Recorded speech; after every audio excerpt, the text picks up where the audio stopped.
The extreme heat has left the country's power grid on overload, with power plants shutting down for a few hours to recover, leaving tens or even hundreds of thousands all across the country in the dark or without power during the day. Sadly, there is no guarantee for uninterrupted power supply nowadays, so House Solons have come up with a number of proposals to keep the juice running, as narrated by Armela Las Moras in this story. For May Zulueta, who runs a small eatery in Quezon City, having a stable and uninterrupted power supply is very important. She said she can't run the business without electricity. Even more, the customers could not handle the extreme heat without electric fans. So she's hoping, amid the threats of rotational brownouts, the government can find a solution.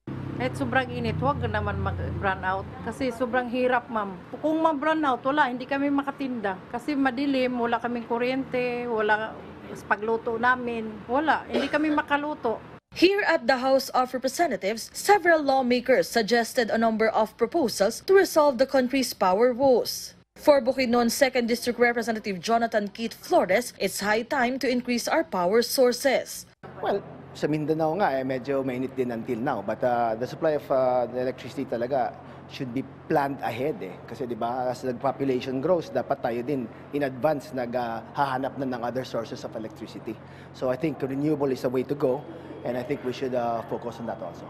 The Makabayan Bloc, meanwhile, wants to investigate the issue to determine the root cause of the problem. Yes, definitely. Tsaka tumaas yung kuryente ulit di ba? So pag tumataas talaga yung kuryente, talagang kailangan nating magpatawag ng mga hearing. Well, magpa-file kami ng resolution para imbestigahan itong seemingly unpreparedness na nangyayari sa ating mga GenCos. Parang taon-taon na kasi nangyayari yan. And yet kapag may mga ganitong panahon, nagtataas sila, nagiging dahilan ito para tumaas ang presyo ng kuryente. On the part of the Senate, Senator J.V. Ejercito said the time to review the EPIRA law has come. He's also open to calls to utilize nuclear energy.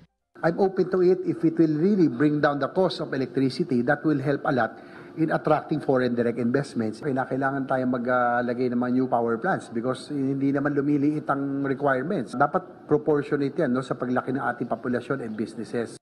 The other senators agreed this issue must be investigated very soon. Mela Las Moras from the National TV Network for a new and better Philippines.